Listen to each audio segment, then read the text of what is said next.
എല്ലാ കൂട്ടുകാർക്കും നല്ലൊരു രാത്രി ആശംസിച്ചുകൊണ്ട് മാമ്പഴത്തിന്റെ പുതിയ വീഡിയോയിലേക്ക് സ്വാഗതം. നമുക്ക് നേരെ കിരണിന്റെയും കല്യാണിന്റെയും നാളത്തെ നല്ലൊരു പ്രൊമോ വിശേഷം കണ്ടാലോ. നാളത്തെ പ്രൊമോ വിശേഷം നമ്മൾ കാണുന്ന ഷാരി അങ്ങനെ സംശയം മൂത്തിട്ട് സരുവിന്റെ മുടിയുടെയും ഷാരിയുടെ മുടിയുടെയൊക്കെ ആയിട്ട് നേരെ DNA ടെസ്റ്റ് നടത്താനായിട്ട് പോകുന്നുണ്ട്. സരു തന്റെ മോളാണെന്ന് തിരിച്ചറിയണം. അപ്പൊ അതിനു വേണ്ടിയിട്ട് അതോടൊപ്പം തന്നെ ഭാനുമതി അമ്മ കല്യാണിയുടെയും കിരണിന്റെയും കാല് പിടിച്ച് ചെല്ലുന്നുണ്ട് ഒരു ജോലിക്ക് വേണ്ടിയിട്ട്. അങ്ങനെ അവസാനം എന്ത് ചെയ്യണമെന്ന് അറിയത്തില്ലാതെ അവിടുന്ന് ഭാനുമതി അമ്മ നാണം കിട്ട് ഇറങ്ങിത്തിരിക്കുവാണ്. അപ്പൊ അതിന്റെ വിശേഷങ്ങളൊക്കെയാണ് നാളെ കാണുന്നത്. ഇന്ന് തന്നെ ഷാരി രണ്ടും കൽപ്പിച്ചായിരുന്നു വീട്ടിലേക്ക് വന്നു കഴിയുമ്പോൾ തന്നെ കിരൺ പറഞ്ഞ വാക്കുകളായിരുന്നു ഷാരിയുടെ ഉള്ളിൽ. കാരണം സരയു തന്റെ മോളല്ല, സരയു താരയുടെ മോളാന്നാണ് കിരൺ പറഞ്ഞത്. അത് സത്യമായിരിക്കോ? കണ്ടുപിടിക്കേണ്ട ബാധ്യത തനിക്കാണ്. താൻ അവനോട് അവൻ ബെറ്റ് വെച്ചിരിക്കുന്നതാണ്. തന്റെ മോളാണ് സരയുന്ന് തെളിഞ്ഞു കഴിഞ്ഞിട്ടുണ്ടെങ്കിൽ കല്യാണിനെ അവൻ ഡിവോഴ്സ് ചെയ്യണം. ഇത് പറ്റിയ അവസാനം തന്നെ അവൾ തന്റെ മോളാന്ന് തനിക്ക് ഉറപ്പുണ്ട്. പക്ഷെ ആ കിരൺ അങ്ങനെ വെല്ലുവിളിച്ച സ്ഥിതിക്ക് അത് തെളിയിക്കേണ്ട ബാധ്യത തനിക്കാണ്. അത് തെളിയിച്ചേ മതിയാവുള്ളൂ.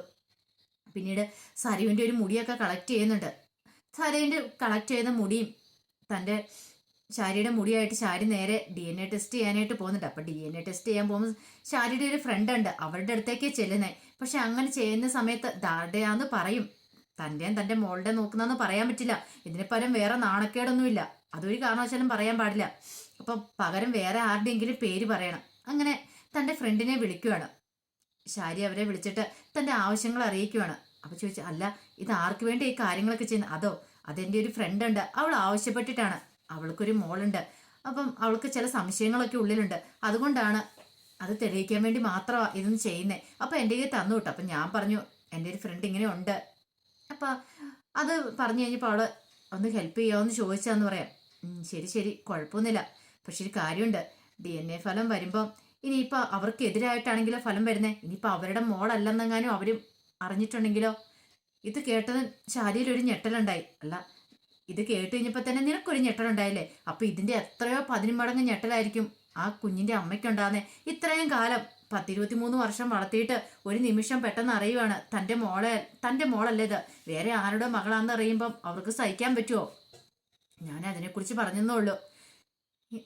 പിന്നീട് ഷാരി പറഞ്ഞു, അതൊന്നും കുഴപ്പമില്ല, എത്രയും പെട്ടെന്ന് എനിക്ക് ഇതിന്റെ വിവരം കിട്ടണമെന്ന് പറയാം. ശരി ഞാനിത് ചെക്ക് ചെയ്തിട്ട് പറയാമെന്ന് പറഞ്ഞ് പുള്ളിക്കാരത്തി അങ്ങോട്ട് പോവാണ്. ഷാരിയുടെ കൂടി വല്ലാത്തൊരു ആന്തലായി. ഇനിയിപ്പോൾ തന്റെ മനസ്സിലെ വിഷമം ആരോടൊന്നും ആരോടും പറയാൻ പറ്റില്ല. രാഹുലേട്ടനോട് ഇതിനെക്കുറിച്ച് ചോദിക്കാൻ പോലും പറ്റില്ല. ഇതിന് സത്യങ്ങളെല്ലാം തെളിഞ്ഞിട്ട് വേണം ഇതിനെക്കുറിച്ച് എന്തെങ്കിലും അന്വേഷിക്കാനായിട്ട്.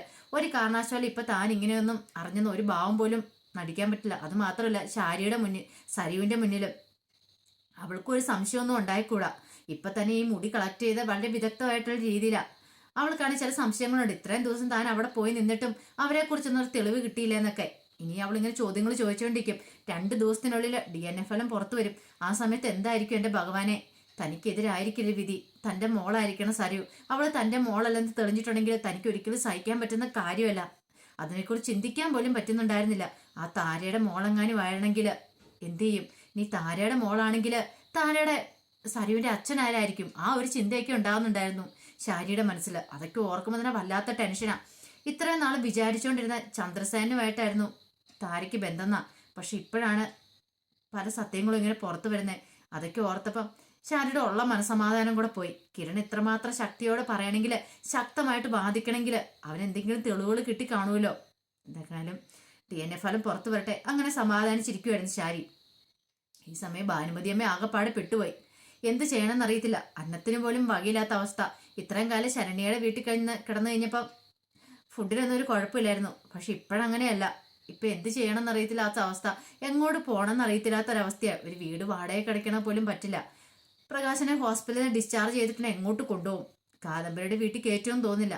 അപ്പൊ ഒരു കാര്യം ചെയ്യാം, ഇനിയിപ്പോ ഏക പോകുമ്പഴിന്ന് പറഞ്ഞിട്ടുണ്ടെങ്കിൽ രൂപയുടെ അടുത്തൊന്ന് ചെന്ന് നോക്കാം. രൂപയുടെ കല്യാണിന്റെ കിരണിന്റെ അടുത്ത് നിന്ന് ചിലപ്പോൾ ഒരു സഹായം കിട്ടിയാലോ. അങ്ങനെ ചില പദ്ധതികളൊക്കെ മനസ്സിലുണ്ടായിരുന്നു. പക്ഷെ അതിനു മുമ്പ് ഒരു കാര്യം വിചാരിച്ചു, അല്ലേ വേണ്ട, ഇനിയിപ്പോൾ അവരുടെ അടുത്ത് പോയി നാണം കിടേണ്ട ആവശ്യമില്ല. ഒരു കാര്യം ചെയ്യാം, ഷാരിയുടെ സരുവിന്റെ അടുത്ത് പോയി ചോദിച്ചാലോ. അവരുടെ അടുത്ത് ചെന്നിട്ടുണ്ടെങ്കിൽ ചിലപ്പോൾ എന്തെങ്കിലും സഹായം കിട്ടാതിരിക്കില്ല. അങ്ങനെ ചെല്ലാന്നോർത്ത് നേരെ ഷാരിയുടെ സരുവിയുടെ അടുത്തേക്ക് ചെല്ലുവാണ് ഭാനുമതിയമ്മ. അപ്പൊ ഭാനുമതിയമ്മനെ കണ്ടു കഴിഞ്ഞപ്പോൾ തന്നെ ഷാരി ചോദിച്ചു, അല്ല എന്താ നിങ്ങൾ ഇങ്ങോട്ട് വന്നേന്ന് ചോദിക്കണം. അറിയാലോ, എൻ്റെ മോൻ പ്രകാശിന് ഇപ്പോൾ ഹോസ്പിറ്റലിലാണ്. അവന് ചികിത്സയ്ക്ക് പോലും വകയില്ലാത്ത അവസ്ഥയില് ആ കല്യാണി അവളാ വന്ന് പൈസയൊക്കെ കെട്ടിയത്. കഷ്ടിച്ചിപ്പോൾ രക്ഷപ്പെട്ടെന്ന് പറഞ്ഞ അവസ്ഥയിലാണ്.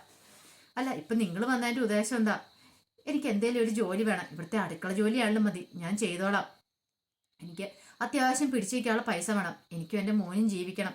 എൻ്റെ കൊച്ചുമോൻ്റെ അവസ്ഥ എന്തായെന്ന് നിങ്ങൾക്ക് അറിയാവുന്ന കാര്യമല്ലേ? അവനെ എനിക്ക് രക്ഷിക്കാൻ പറ്റുമെന്ന് തോന്നില്ല. പക്ഷെ എൻ്റെ മോന് അവന് ഹോസ്പിറ്റലിൽ കിടക്കുവാണ്. എനിക്ക് അവനൊരു അത്താണി ആവണമെന്നുണ്ട്. അവൻ ഇനിയിപ്പോൾ ഹോസ്പിറ്റലിൽ ഡിസ്ചാർജായി വന്നാലും അവനെ കൊണ്ട് പെട്ടെന്ന് പണിയൊന്നും ചെയ്യാൻ പറ്റില്ല. അപ്പം എന്തേലും ഒരു ജോലി കിട്ടുവാണെങ്കിൽ എന്തേലും പാത്രം കഴിയിട്ടാണെങ്കിലും കുഴപ്പമില്ല, എനിക്ക് അവനെ നോക്കണമെന്ന് പറയാം. പെട്ടെന്ന് സരയു പറഞ്ഞു, അല്ല ഇവിടെ അതിന് മാത്രം ജോലിക്കാരുടെ ഒന്നും ആവശ്യമില്ല എന്ന് പറയണം. അല്ല അങ്ങനെ പറയരുത് മോളെ, എനിക്കറിയാലോ ഞാൻ കല്യാണിനെ ഒരിക്കലും സ്നേഹിച്ചിട്ടില്ല. കല്യാണിയേക്കാളും കൂടുതലായിട്ട് സ്നേഹിച്ച അന്നൊന്നുമല്ല ഞാൻ മോളെ സ്നേഹിച്ചിട്ടുള്ളത്. അത് മോൾക്കറിയാവുന്ന കാര്യമല്ലേ? അതുകൊണ്ടാണ് മോളുടെ അടുത്തേക്ക് ഞാൻ സഹായം അഭ്യർത്ഥിച്ചു വന്നേന്ന് പറയാം. പെട്ടെന്ന് ശാരി പറഞ്ഞു, ഇപ്പോൾ ഒരു വേലക്കാരുടെ ആവശ്യമൊന്നുമില്ല. അത് മാത്രമല്ല അതിനുള്ള സിറ്റുവേഷനിലല്ല ഞങ്ങൾ നിൽക്കുന്നത്. അതുകൊണ്ട് നിങ്ങൾ പോകാൻ നോക്കും, വേണേൽ കുറച്ച് പൈസ വേണമെങ്കിൽ തരാം, എന്തായാലും വല്ല ഫുഡിനുള്ള, അതിൽ കൂടുതലൊന്നും ഞങ്ങളിന്ന് പ്രതീക്ഷിക്കരുതെന്ന് പറയാം. ഭാനുമതിയും പറഞ്ഞു, ഞങ്ങളെ എന്നെ കൈ ഒഴിയരുത്, മോൾക്കറിയാലോ വളരെ പ്രതീക്ഷയോടുകൂടി ഞാൻ ഇങ്ങോട്ട് വന്നത്. എനിക്കിനി പോകാനൊരു ഇടവില്ല, കയറി ചെന്ന് ചോദിക്കാനായിട്ട് ആരുമില്ല എന്ന് പറയാം. എന്നാലും ആ കല്യാണി ചതിച്ചോണ്ട് എനിക്ക് ഈ അവസ്ഥ വന്നേ. അവൾ എൻ്റെ കൊച്ചുമോനെ അകത്താക്കിയില്ലേ, ഇല്ലായിരുന്നെങ്കിൽ അവനെങ്കിലും എനിക്ക് തണലായിട്ടുണ്ടാവണം. അവൾ ഒറ്റയൊരുത്തി ഇതിനെല്ലാം കാരണക്കാരി എന്ന് പറയാം. സാരേ പറഞ്ഞു, ഇനിയിപ്പോൾ പറഞ്ഞിട്ട് കാര്യമില്ലല്ലോ, നിങ്ങളുടെ കൊച്ചുമോൻ അകത്തായില്ലേ, ഇനിയിപ്പോൾ എന്ത് ചെയ്യാൻ പറ്റും? ഒന്നും ചെയ്യാൻ പറ്റില്ല എന്ന് പറയാം. എന്നാലും കൈവിടൽ എന്നൊക്കെ പറഞ്ഞ് കൈ കൂപ്പിയാലും ശരിയെ അവരെ അവിടെ നിന്ന് ഇറക്കി വിടുക ചെയ്തേ. പിന്നെ ഭാനുമതി അമ്മയ്ക്ക് എങ്ങോട്ട് പോകണമെന്ന് അറിയത്തില്ലാത്തൊരവസ്ഥയായിപ്പോയി. ഇനിയിപ്പം കിരണിന്റെ കല്യാണിൻ്റെ അടുത്തേക്ക് എന്നാലോ, കല്യാണിൻ്റെ ചെന്ന് സഹായം ചോദിച്ചാലോ? നാണക്കേടാണ്, പക്ഷെ ചെല്ലാതിരിക്കാൻ പറ്റില്ല. ഒന്ന് പോയി ചോദിച്ചു നോക്കാം. അങ്ങനെ നേരെ അങ്ങോട്ട് ചെല്ലുവാണ്. അവിടെ ചെന്നപ്പം ദീപയാണ് ആദ്യം ഇറങ്ങി വരുന്നത്. ദീപ ഭാനുമതിയമ്മയെ കണ്ടു, എന്തിനാ വന്നേന്ന് ചോദിക്കുകയാണ്. അല്ല മോളെ, ഞാനൊരു സഹായം ചോദിക്കാൻ വന്നാ. കല്യാണി മോൾ ഉണ്ടോയെന്ന് ചോദിക്കും. കല്യാണി ഇവിടെ ഉണ്ടെന്ന് പറയണം. പിന്നീട് കല്യാണിയെ വിളിക്കുക. കല്യാണിയെ വിളിച്ചപ്പോൾ കല്യാണിയുടെ കൂടെ കിരണം കൂടെ വരുവാണ്. എന്താ ഇങ്ങോട്ട് വന്നേന്ന് ചോദിക്കുക. അല്ല മോളെ, നിനക്ക് അവസ്ഥകളൊക്കെ അറിയാലോ, നിന്റെ അച്ഛനിപ്പോൾ ഹോസ്പിറ്റലിൽ അഡ്മിറ്റാ. ഇനിയിപ്പോൾ അവിടുന്ന് ഡിസ്ചാർജ് അയക്കുമ്പോൾ എങ്ങോട്ട് പോകണമെന്ന് അറിയത്തില്ല. ഇത്രയും നാളെ ശരണ്യയുടെ വീടുണ്ടായിരുന്നു, പക്ഷെ ഇനി അവിടെ പോയി താമസിക്കാൻ പറ്റില്ലല്ലോ. കാദംബരിയുടെ വീട്ടിലേക്ക് കയറ്റുമെന്ന് തോന്നില്ല. ഒരു വാടക വീടെടുത്ത് താമസിക്കാനാണെങ്കിലും അതിന് പണം വേണ്ടേ? അപ്പം എന്തേലും ഒരു ജോലി കിട്ടിയാൽ കൊള്ളായിരുന്നു. പെട്ടെന്ന് കിരൺ പറഞ്ഞു, ഇവിടെ ജോലിയൊന്നും ഇല്ല. അല്ല ഇവിടെ ഒരു വേലക്കാരുടെ ജോലിയാണല്ലോ മതി, ഞാൻ ഇവിടുത്തെ പാത്രമൊക്കെ കഴുകി നിന്നോളാം, എനിക്ക് കുറച്ച് പൈസ മാത്രം തന്നാമെന്ന് പറയാം. ഇത് കേട്ടപ്പോൾ ദേവി പറഞ്ഞു, ഇവിടെ ജോലിക്കാരുടെ ആവശ്യമൊന്നുമില്ല, അത്യാവശ്യം പണികളൊക്കെ ഞാൻ ചെയ്യും, ഞാൻ കല്യാണിയൊക്കെ ഉണ്ട്, ഞങ്ങൾ എല്ലാവരും കൂടെ കൂടിയാണ് ചെയ്തത്, ഇവിടെ ജോലിക്കാരുടെ ആവശ്യമില്ലെന്ന് പറയാം. പെട്ടെന്ന് പറഞ്ഞാൽ ഇവിടെ ഇല്ലെങ്കിലും കുഴപ്പമില്ല, അവിടുത്തെ ക്യാൻറ്റീനിലാണെങ്കിലും മതി. ഓഹോ, ക്യാൻറ്റീനിലെ ജോലിക്കാണ് ഇപ്പോൾ വന്നിരിക്കുന്നത് കിരൺ ചോദിക്കുക. ദീപ പറഞ്ഞു, ക്യാൻറ്റീനും ജോലിയില്ല, ഈ വീട്ടിലും ജോലിയില്ല, നിങ്ങൾ പോകാൻ നോക്കിയേ. നിങ്ങൾക്ക് ജോലി തന്നിട്ടുണ്ടെങ്കിൽ പിന്നെ നിങ്ങൾ ഈ കുടുംബങ്ങൾ നിങ്ങൾ മുടിപ്പിച്ചിട്ടാ പോവുള്ളൂ, നിങ്ങൾ എനിക്കറിയാവുന്ന പോലെ മറ്റാർക്കും അറിയത്തില്ലോ എന്ന് പറയാം. അങ്ങനെ പറയരുത് മോളെ, എൻ്റെ അവസ്ഥയൊന്ന് മനസ്സിലാക്ക്. പ്രകാശനാണെങ്കിൽ ഞങ്ങൾ എങ്ങോട്ട് പോകാനാ, ഞങ്ങൾക്ക് പോകാൻ ഒരു വഴിയില്ലാത്തതുകൊണ്ടാണ് എങ്ങോട്ട് അപേക്ഷിച്ച് വന്നതെന്ന് പറയാം. കൂടുതലൊന്നും പറയാതെ പെട്ടെന്ന് പോകാൻ നോക്ക്. നിങ്ങളെ സഹായിച്ച പോലും കല്യാണം നല്ല മനസ്സാന്ന് കരുതിയാൽ മതി. കല്യാണിന്റെ അച്ഛനെ കല്യാണി സഹായിച്ചിട്ടുണ്ടെങ്കിൽ അത് അച്ഛനെന്ന രീതിയിലല്ല, വെറുതെക്കാരൻ എന്ന രീതി മാത്രമാണ് സഹായിച്ചിരിക്കുന്നത്. പക്ഷെ അതിന്റെ പേരിൽ ഇനി നിങ്ങൾ ഇവിടെ കയറി ഇറങ്ങാൻ ഞാൻ സമ്മതിക്കില്ല. കാരണം അത്രമാത്രം ദുഷ്ടത്തരങ്ങൾ നിങ്ങൾ എന്നോടും എൻ്റെ മോളോടും ചെയ്തിട്ടുണ്ട്. പക്ഷെ അതെല്ലാം സഹിച്ച് എൻ്റെ മോൾക്ക് സഹിക്കാൻ പറ്റി. പക്ഷെ ഞാൻ അത്ര പെട്ടെന്നൊന്നും മറക്കില്ല. നിങ്ങൾ പോകാൻ നോക്കാൻ പറയണം. അങ്ങനെ ഭാനുമതി അമ്മേനെ അങ്ങോട്ട് ഇറക്കി വിടുകയാണ്. ഇത് കണ്ടപ്പോൾ കല്യാണിക്ക് വല്ലാത്ത വിഷമം വന്നു. ഇവരെ എങ്ങോട്ട് പോകാനെന്നൊരു ചിന്തയും കല്യാണിൻ്റെ ഉള്ളിലൊക്കെ വന്നിട്ടുണ്ട്. പെട്ടെന്ന് കല്യാണി പറഞ്ഞ് അവിടെ നിൽക്കുമെന്ന് പറഞ്ഞിട്ട് അകത്തേക്ക് കയറി പോവാണ്. പിന്നെ കുറച്ച് പൈസ എടുത്തോണ്ടെന്ന് ഭാനുമതിയമ്മയുടെ കൈ കൊടുത്തിട്ട് പറഞ്ഞ് തൽക്കാലം ഇത് വെക്കാൻ പറയാണ്. ഇത് മേടിച്ച് കഴിഞ്ഞിട്ട് ഭാനുമതി അമ്മ അങ്ങോട്ട് പോവാണ്. കണ്ണു നിറഞ്ഞാൽ പോകുന്നത്. അപ്പൊ കിരൺ പറഞ്ഞു, ഈ പോക്ക് കണ്ട അത്ര പന്തിയായിട്ട് തോന്നില്ല. ഇവരിനിയിപ്പോൾ എന്ത് പൊല്ലാപ്പ് ഒപ്പിച്ചോണ്ട് വരാൻ പോകുന്ന പറയാൻ പറ്റില്ല. കാരണം ഇപ്പോഴിങ്ങനെ പമ്പിപ്പതി അങ്ങോട്ട് പോകും. ഇപ്പൊ ഇനി അപ്പുറത്ത് ചെന്നിട്ട് ഇനിയിപ്പോൾ നമ്മുടെ കുറ്റമായിരിക്കും പറയാൻ പോകുന്നത്. അതുപോലത്തെ സ്വഭാവമല്ലേ ഇവരുടെ. ഈ പൈസ കിട്ടുമ്പോഴുള്ള അവരുടെ നന്ദി സ്നേഹപ്രകടനങ്ങളൊക്കെ ഉള്ളൂ. അത് കഴിഞ്ഞ് കഴിയുമ്പോൾ ഇവർ നേരെ കാല് വരും. അത് എന്നെക്കാളും കൂടുതൽ കല്യാണം നിനക്കറിയാവുന്നതല്ലേ, പിന്നെ നീ എന്തിനാ പൈസ കൊടുത്തതെന്ന് ചോദിക്കും. എന്നാലും പ്രായമായ അമ്മൂമ്മയല്ലേ, വന്ന് ചോദിച്ചു കഴിയുമ്പോൾ എങ്ങനെ കൊടുക്കാതിരിക്കുന്നേ, അതുകൊണ്ടാന്ന് പറയാ. നീയാ എങ്ങനെയൊക്കെ പഠിപ്പിക്കുന്നേ, ഇനി എന്ത് വന്നാലും നീ അനുഭവിച്ചോളാൻ പറയാണ്. ഈ സമയത്ത് ഭാനുമതിയമ്മ ഹോസ്പിറ്റലിലേക്ക് പോവായിരുന്നു. പിന്നീട് കാണിക്കുന്ന ശാരി എന്ത് ചെയ്യണമെന്ന് അറിയില്ലാതെ വീട്ടിലേക്ക് വന്നു കഴിയുമ്പോഴത്തേന് രാഹുൽ അവിടെയുണ്ട്. രാഹുൽ ചോദിച്ചു, നീ എങ്ങോട്ട് പോയതാന്ന് ചോദിക്കുകയാണ് ശാരിയോട്. ഇതേട്ടോ ശാരിയോട്, ഞാൻ പുറത്തു വരെ പോയതാ. അല്ല രൂപയുടെ പോയിട്ട് വീട്ടിൽ പോയിട്ട് നീ എന്തിനാ പെട്ടെന്ന് ഇങ്ങോട്ട് തിരിച്ചു വന്നേന്ന് ചോദിക്കുക. അല്ല ഇവിടെ എനിക്കിപ്പം വരാതിരിക്കാൻ പറ്റുമോ, മോൾ ഇവിടെ ഉള്ളിടത്ത കാലം മോൾ പ്രഗ്നന്റ് ആയിട്ടിരിക്കുന്ന സമയമല്ലേ, ഈ സമയത്ത് ഇവിടെ ഞാൻ വേണ്ടേന്ന് ചോദിക്കുക. രാഹുൽ മനസ്സിലായെന്ന് പറയാണ്.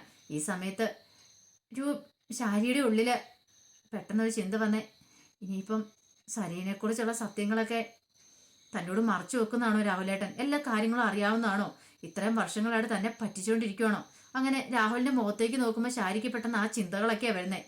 രാഹുൽ ശ്രദ്ധിച്ചു ശാരിയുടെ ഈ നോട്ടം മട്ടും ഭാവമൊക്കെ. രാഹുൽ പെട്ടെന്ന് ചോദിച്ചു, എന്താ നിന്റെ മുഖത്തൊരു ഒരു ഭാവവ്യത്യാസം എന്താ? നിൽക്ക് ഒന്നുമില്ല എന്ന് പറയാണ്. എന്നും പറഞ്ഞ് ശാരി അങ്ങോട്ട് അകത്തേക്ക് കയറി പോവാണ്. ഈ സമയത്ത് രാഹുൽ ഓർത്ത്, ഇവൾക്ക് എന്തോ ഒരു മാറ്റം ഉണ്ടല്ലോ, ഇവളുടെ പഴയ സ്വഭാവം പോലെയല്ല, എന്തൊക്കെയോ ഇവളുടെ മട്ടിലും നടപ്പിലൊക്കെ എന്തോ ഒരു ഭാവവ്യത്യാസമൊക്കെ ഉണ്ട്, എന്താണെന്നറിയില്ല. എന്താണേലും അത് അറിഞ്ഞിട്ട് തന്നെ കാര്യം. അങ്ങനെ രാഹുല് മനസ്സിൽ ചിന്തിക്കുകയാണ്. അപ്പൊ അതിന്റെ വിശേഷങ്ങളൊക്കെയാണ് നാളെ കാണാൻ പോകുന്നത്. ആ വിശേഷങ്ങൾക്കായി നമുക്ക് എല്ലാവർക്കും കാത്തിരിക്കാം കേട്ടോ. ആദ്യമായിട്ട് കാണുന്നവരാണെങ്കിൽ ചാനൽ ഇഷ്ടപ്പെട്ട ഒന്ന് സബ്സ്ക്രൈബ് ചെയ്യാൻ മറക്കരുതേ. അതോടൊപ്പം തന്നെ കണ്ടുകൊണ്ടിരിക്കുന്ന എല്ലാവരുടെ സപ്പോർട്ടിലേക്കും തുടർന്നും പ്രതീക്ഷിച്ചുകൊണ്ട് എല്ലാവർക്കും ഒരിക്കൽ കൂടി നല്ലൊരു രാത്രി ആശംസിച്ചുകൊണ്ട് നിർത്തുന്നു. നന്ദി.